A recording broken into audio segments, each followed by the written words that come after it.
our channel CrackNet with Nishman, and with Unit 7 we are doing our syllabus. Till now we have completed each and every topic of this unit in detail and with examples. I hope आपको पूरा syllabus अच्छे से समझ में आ रहा है. And today we are going to discuss risk management in insurance.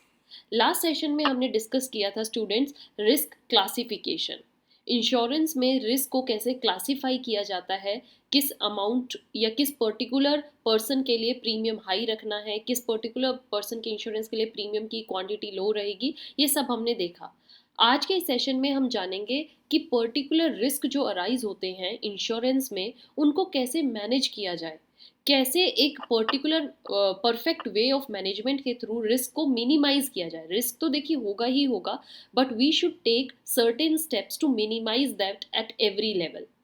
सो आज के सेशन में जानते हैं risk management. Listen this carefully. Risk management involves handling the uncertainties to safeguard against potential losses.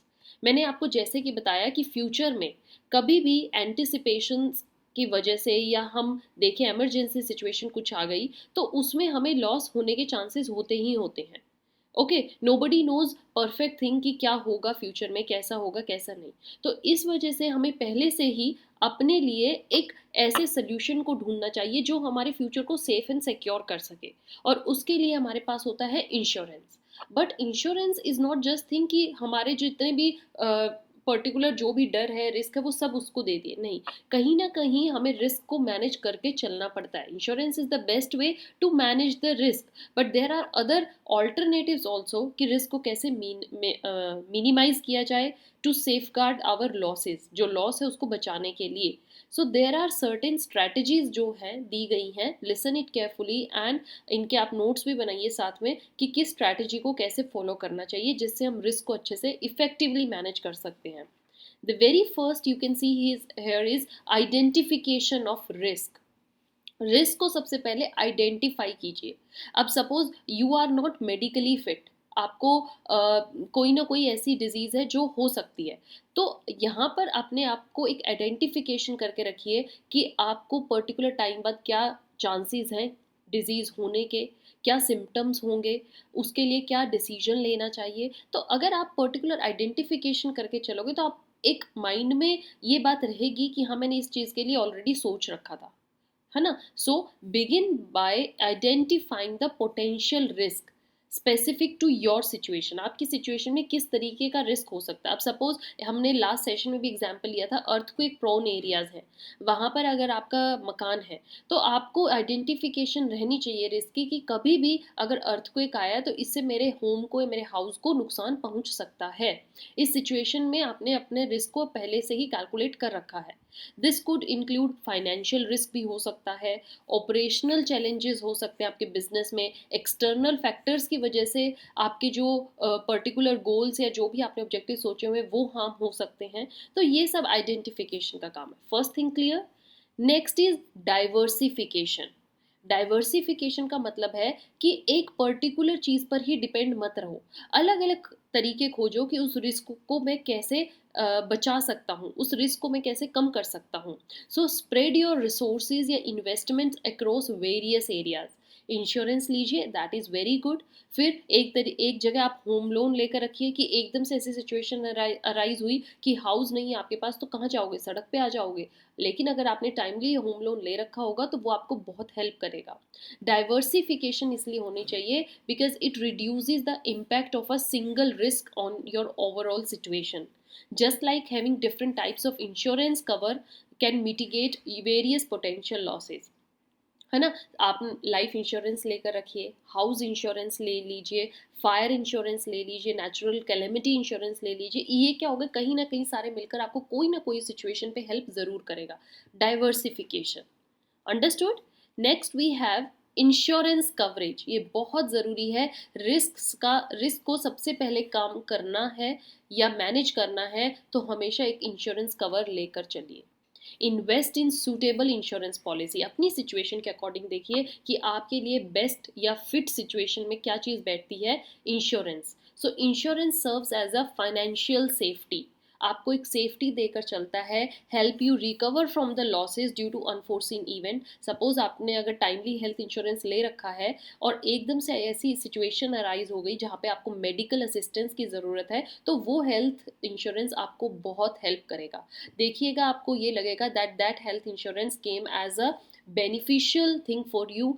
आपके लिए एक ऐसी सिचुएशन का काम करेगा जो आपको एकदम से लॉस से रिकवर करेगी, अनफोर्सीन इवेंट्स में हेल्प करेगा। इट्स अ की component of risk management. Risk को सबसे पहले अगर मैनेज करना है तो हमेशा इंश्योरेंस के बारे में सबसे पहले सोचिए। Providing financial support when you need it the most.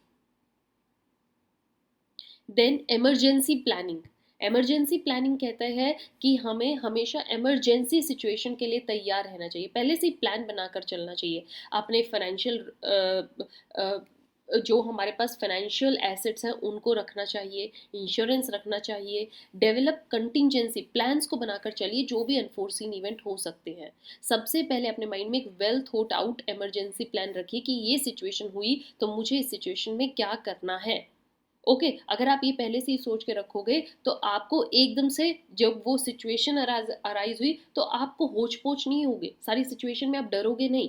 That will ensure you that you can respond promptly in that situation. जो भी आपने सोचा हुआ उसको इफेक्टिवली इम्प्लाई कीजिए। अगर सिचुएशन अराइज हुई तो इससे क्या होगा, डैमेज कम ही होगा। Okay, then next we have regular review and updates. Keep a circle. Okay, situation में हमेशा ये मत सोच के बैठिए हाँ मैंने ये काम कर दिया अब मैं बैठ जाऊँ, नहीं, उसको रिव्यू करते रहिए। जो भी मार्केट में रेगुलर अपडेट्स आते हैं उनको देखते रहिए। Periodically review your risk. क्या पता आपका रिस्क उस टाइम पर कम था और अब वो सिचुएशन ज़्यादा राइज हो गई है, आपकी मेडिकली हेल्थ जो है वो बहुत डिटेरियोरेट हो रही है, बहुत ज़्यादा बीमार होने लगे हो, तो और ज़्यादा रिस्क फैक्टर राइज हो जाएंगे। एज सर्कमस्टांसिस चेंज आपका रिस्क भी इवॉल्व होते हैं। रेगुलर असेसमेंट उनके लिए बहुत ज़रूरी है ताकि आप टाइमली स्ट्रैटेजी बनाकर अपने प्लान्स को इन्हांस कर सकें, अपने प्लान्स को एक्सप्लोर कर सकें। Okay, next is financial reserves. This is the very important thing in risk management कि अपने फाइनेंशियल रिजर्व्स बचा कर रखिए। कुछ पैसा हमेशा ऐसा रखिए जो कभी ना कभी इमरजेंसी में आपको यूज़ करना है, तो उसको हमेशा एक पर्टिकुलर थिंग अपनी डेली सेविंग्स में लेकर चलिए। Okay, maintain financial reserves for unexpected expenses. ठीक है, having a financial caution can help you. जैसे आपने कहीं पर इन्वेस्टमेंट करनी है, कहीं इंश्योरेंस लेकर चलिए, इंश्योरेंस आपका एक फाइनेंशियल काइंड ऑफ रिजर्व ही है जो आपको टाइम आने पर हेल्प करेगा ही करेगा। ओके, आपको चैलेंजेस अगर कोई ऐसे आ रहे हैं, अनफोर्सीन इवेंट आ रही हैं, तो वहाँ पर हेल्पिंग हैंड आपका देगा। Then next is risk avoidance. Okay, risk avoidance का मतलब है कि हमेशा वो स्टेप लेकर चलिए जहाँ पर जितना हो सके आपको वो रिस्क अवॉइड करना है। Okay, it might be wise to avoid certain high risk activities. जैसे अगर आपको लग रहा है कि आपको मेडिकल प्रॉब्लम आने वाली है फ्यूचर में, तो पहले से ही अपनी मेडिकल कंडीशंस को देखते हुए परफेक्ट अपना पूरा ट्रीटमेंट कीजिए, मेडिकेशंस लीजिए। तो इससे क्या होगा, आप रिस्क को कहीं ना कहीं हद तक अवॉइड कर रहे हो। Okay, so this strategy involves steering clear actions that could lead to substantial losses. Next is contractual protections. Contractual protections का मतलब है कि अगर आप किसी के साथ कॉन्ट्रैक्ट में आ रहे हैं तो एक प्रिकॉशन लेकर चलिए, उस कॉन्ट्रैक्ट में आने से बचिए जो आपको कल बहुत ज़्यादा रिस्क में डाल सकती है। So when engaging in any kind of agreement or in contracts, consider including the provisions जो आपको रिस्क से बचाएं, रिस्क में आपको धकेले ना। उस सिचुएशन में आकर बस हबड़ तबड़ में साइन मत कीजिए, परफेक्ट रीड दीजिए। और अगर आपको लग रहा है कि पर्टिकुलर कोई भी ऐसा क्लोज है जिससे कि आप किसी सिचुएशन में, ऐसी इमरजेंसी सिचुएशन में आ सकते हो, रिस्क में आ सकते हो, तो उससे बचिए। This could involve indemnification clauses or other contractual safeguards. Then students, we have employee training and safety. Employees training and safety is also very crucial, that will ensure your team efforts. अगर आपकी team well trained होगी, उनको पूरा पता होगा, safety protocols लेकर चलेगी, तो ये एक ऐसा कल्चर डेवलप होगा जिसमें कि एक्सीडेंट्स कम होने के चांस हैं, रिस्क कम होने के चांस होंगे। Then we have regular monitoring. Regular monitoring का मतलब वही है, रिव्यू कीजिए, रेगुलर मॉनिटर कीजिए अपने प्लान्स को, जो भी आपने सोच रखा है, जो भी आपने स्टेप्स लेने हैं उनको इफेक्टिवली लीजिए। तो इससे रिस्क मैनेजमेंट में बहुत असर पड़ता है। रेगुलर असेसमेंट करने से आप अपने पर्टिकुलर थिंग्स को बहुत अच्छे से मैनेज कर पाओगे। Okay student, so these are the few steps जो कि आपको इंश्योरेंस में ध्यान रखने हैं, कैसे रिस्क को कम करना है। रिस्क मैनेजमेंट बहुत ज़रूरी है। कंप्लीटली डिपेंड मत होइए, अगर आपने इंश्योरेंस कवर ले लिया अपनी तरफ से वो हर स्टेप लीजिए जिससे आप रिस्क को कंट्रोल कर सकते हैं, मैनेज कर सकते हैं। With this session came to an end. I hope you enjoyed it.